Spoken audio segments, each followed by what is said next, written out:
Les Algériens restent mobilisés avec de nouvelles manifestations ce vendredi, un mois jour pour jour après le début de la contestation. Ils réclament toujours le départ du président Abdelaziz Bouteflika.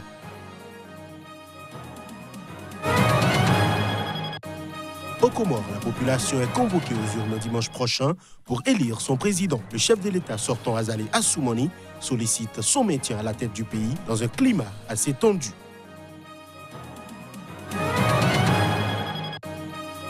Au cœur du Sahel et loin des tumultes du Brexit, les chefs d'état-major français et britanniques sont venus ensemble au Mali. Objectif, afficher leur vision stratégique commune face aux défis en Afrique de l'Ouest.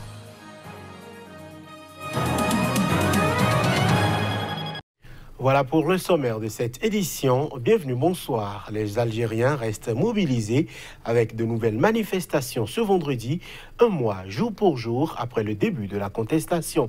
Ils réclament toujours le départ du président Abdelaziz Bouteflika au pouvoir depuis 20 ans et dont le camp se fissure.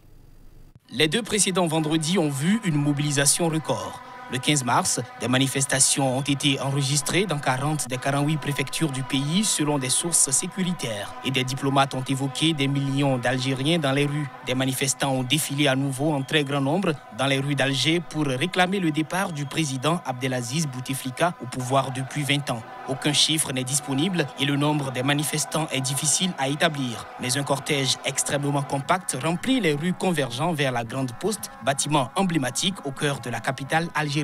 Malgré des averses régulières sur la capitale, la mobilisation semble au moins similaire à celle des deux vendredis précédents, jugée exceptionnelle par les médias et analystes algériens. La foule a également envahi d'autres axes alentours. Dégagez tous proclame une banderole dans le cortège, où dominent, comme chaque semaine, les couleurs du drapeau algérien, vert et blanc frappé du croissant et de l'étoile rouge. Des manifestants se rassemblent également dans de nombreuses autres villes d'Algérie, rapportent médias algériens et réseaux sociaux. Mais Bouteflika, 82 ans, affaibli par les séquelles d'un AVC qui, depuis 2013, l'empêche de s'adresser de vive voix aux Algériens et rendre rares ses apparitions publiques, refuse de céder le pouvoir. Les efforts du nouveau Premier ministre Noureddine Bédoui pour former le gouvernement rajeuni de technocrates promis aux protestataires semble toujours stérile 10 jours après sa nomination. Et le camp présidentiel apparaît plus divisé que jamais. Au Comores, la population est convoquée aux urnes dimanche prochain pour élire son président. Le chef de l'État sortant, Azali Assoumani, sollicite son maintien à la tête du pays dans un climat assez tendu. Pendant ce temps, l'opposition, qui l'accuse de dérive autoritaire, redoute un hold-up électoral. Reportage. Le président sortant, Azali Assoumani, fait figure de grandissime favori pour la présidentielle de dimanche aux Comores, au terme d'une campagne qu'il a largement dominée. Ces portraits géants ont fleuri sur les murs de la capitale Moroni et le long des routes qui traversent le paysage des 3 îles du pays. Sûr de lui, le chef de l'État sortant ne doute pas un instant de remporter le scrutin. Pour parler, mais le processus qui a été mis en place est un processus national avec la garantie internationale. Et fort heureusement, dans cette étape d'élection, nous avons les observateurs internationaux qui sont là et ça nous rassure. J'espère que ça va passer d'une façon apaisée et que ça soit crédible parce que le monsieur qui sera élu le 24 mars, il a un deal à réaliser dans ce pays et il a besoin de ce crédit international pour pouvoir aller dans ce deal qui est l'émergence dont on a toujours parlé. En cas de victoire, le président Azali Assoumani pourrait garder les rênes du pays jusqu'en 2029. L'opposition espère bien l'en empêcher, mais prise de coup par l'accélération du calendrier politique, elle s'est lancée dans la bataille en ordre dispersé. En campagne à Anjouan, le colonel Swali Mohamed a mis en garde contre les risques d'un passage en force électorale du président. Je crois qu'il n'a pas intérêt à tenter quoi que ce soit d'illégal. Je crois que le peuple va s'exprimer par une révolution dans les urnes. Et si jamais il tente de faire autrement, ça ne sera plus une révolution dans les urnes, ça risque d'être une révolution populaire. Pour le candidat du parti Joua, l'avocat Mahamoudou Hamada, le chef de l'État ne peut pas gagner si le scrutin est transparent.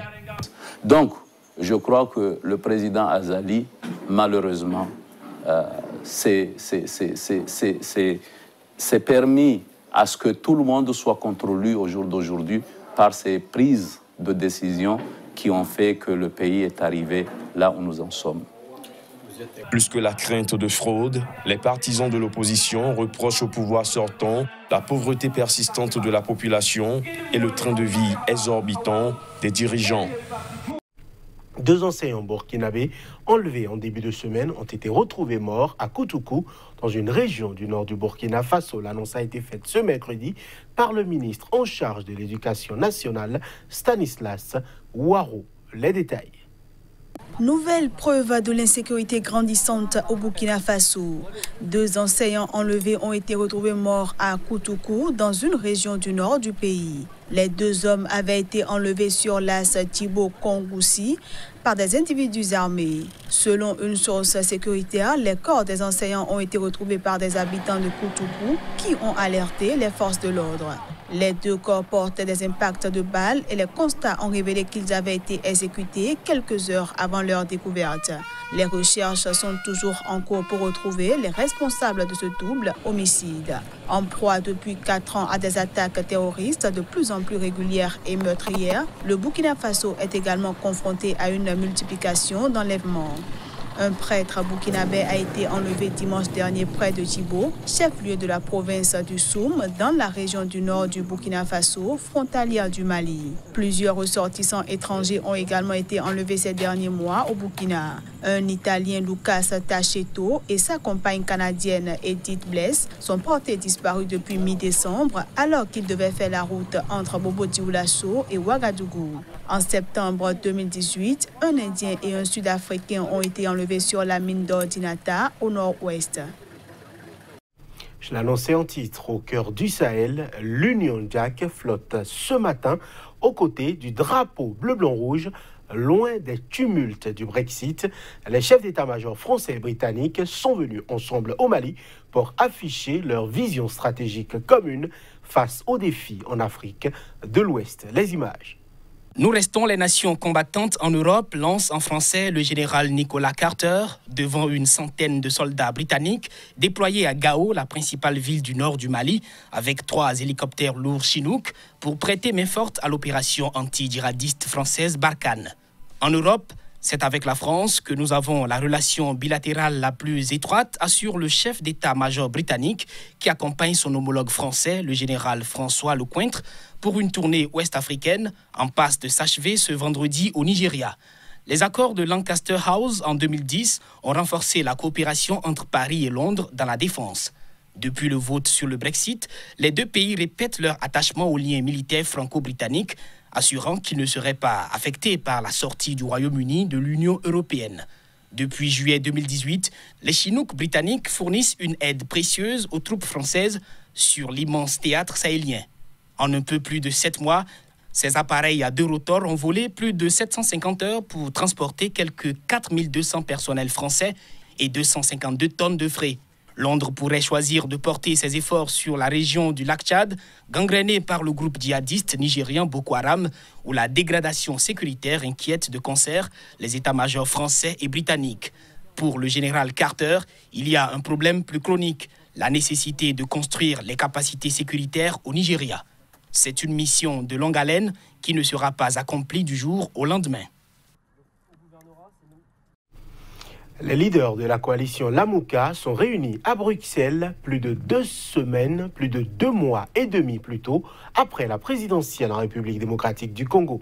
Il sera question, d'après plusieurs sources, d'évaluer la situation d'après élection du 30 décembre. C'est la première fois que les leaders de la coalition Lamouka se retrouvent autour d'une table depuis la présidentielle en République démocratique du Congo. Alors que le candidat Martin Fayoulou continue de revendiquer la victoire, ils espèrent se mettre d'accord sur une stratégie commune pour sortir de cette impasse post-électorale. Ainsi donc, au cours de cette rencontre, Jean-Pierre Bemba, Antipa Mboussa Nyamouissi, Freddy Mutungula, Adolphe Mouzito et Martin Fayoulou vont passer en revue la situation politique de la République démocratique du Congo et décider de l'avenir de Lamouka. Une coalition qui continue de revendiquer la vérité des urnes de la présidentielle du 30 décembre dernier. Selon eux, ce scrutin avait été remporté par Martin Fayoulou. Sur le fond, quasi rien n'a filtré de la réunion. Sur un éventuel dialogue avec Félix Tshisekedi, les participants sont restés évasifs. Officiellement retenus à Londres, Par une obligation familiale, l'ex-gouverneur du Katanga, Moïse Katumbi, était représenté ce jeudi à Bruxelles par l'un de ses conseillers, Frédéric Bola. Selon plusieurs sources, les discussions qui devraient durer 48 heures pourraient être prolongées jusqu'à samedi pour permettre à Moïse Katumbi d'être présent. Ces derniers temps, les trois principaux leaders Jean-Pierre Bemba, Moïse Katumbi et Martin Fayoulou ont beaucoup échangé et se seraient mis d'accord sur les grandes lignes d'un projet de déclaration. En République démocratique du Congo, l'opposant Eugène Diomi Ndongala a été libéré jeudi à Kinshasa. Il a bénéficié d'une libération conditionnelle accordée par le président Félix Tshisekedi, une libération qui n'est pas au goût de tout le monde. Plus de précision à travers ce reportage. Condamné à 10 ans de prison pour viol sur mineur en 2014 sous la présidence de Joseph Kabila, l'opposant Eugène Diomi Ndongala a été libéré ce jeudi à Kinshasa. Le président de démocratie chrétienne a bénéficié d'une libération conditionnelle décidée par le ministre de la Justice sur ordre du président Félix Tshisekedi. Alessi Tambwe Mwamba, nommé sous la présidence Kabila et toujours en place dans l'attente de la composition d'un nouveau gouvernement, a soumis la libération d'Eugène Diomi Ndongala à plusieurs conditions. Il ne doit pas s'approcher d'une école pour filles mineures, ne pas quitter la République démocratique du Congo, se présenter régulièrement à la justice et ne pas participer à des activités politiques qui troublent l'ordre public. À sa sortie de prison, l'ex-député a déclaré qu'il se considérait comme un prisonnier politique. Plus jamais les Congolais ne devront subir ce que j'ai subi à cause de mes opinions publiques. Plus jamais la justice de notre pays ne devrait être instrumentalisée, a-t-il affirmé à ses partisans. Eugène Diomi Ndongala a également remercié le chef de l'État, Félix Tshisekedi. Cette remise en liberté d'Eugène Diomi Ndongala survient 5 jours après celle de 2 autres opposants emblématiques, Franck Diongo et Firmin Yangambi. Selon la présidence, la grâce présidentielle pourrait profiter à 700 personnes au total. Mesdames, Messieurs, pour mettre un terme à cette édition, nous allons au Brésil où l'ancien président Michel Temer a été arrêté ce jeudi à Sao Paulo dans une ramification de l'enquête anticorruption Lava Jato, entendez lavage express. Son arrestation intervient moins de 3 mois après qu'il ait quitté le pouvoir. Soupçonné d'être le chef d'une organisation criminelle qui négociait des pots de vin sur des contrats de construction dans la centrale nucléaire d'Angra 3, l'ancien président brésilien Michel Temer a été arrêté dans la matinée de ce jeudi. Son arrestation entre dans le cadre d'une opération anticorruption baptisée Radioactivité qui enquête sur des détournements de fonds et des versements illicites pour une organisation criminelle dirigée par lui-même. L'ancien président brésilien Michel Temer a été arrêté sur l'ordre d'un juge fédéral, de même que l'ancien ministre des Mines et de l'Énergie, Moreira Franco, et de 6 autres personnes, dont des hommes d'affaires. Michel Temer, qui a quitté le pouvoir à la fin 2018 après près de 2 ans et demi de mandat, fait l'objet au total d'une dizaine d'enquêtes pour corruption. Il est le 2e président du Brésil, pris dans les rayons de l'enquête Lavage Express après l'ancien président de gauche Lula Inácio Lula da Silva, condamné à 2 peines de plus de 12 ans de prison chacune pour corruption et blanchiment d'argent. Lula est derrière les barreaux depuis près d'1 an. Lancée il y a exactement 5 ans, l'enquête Lavage Express a mis au jour le plus grand scandale de corruption de l'histoire du Brésil autour de contrats du groupe public pétrolier Petrobras et avec des grands groupes du BTP. Ce sera tout pour ce journal que nous vous remercions d'avoir suivi. Agréable nuit à chacun et à tous.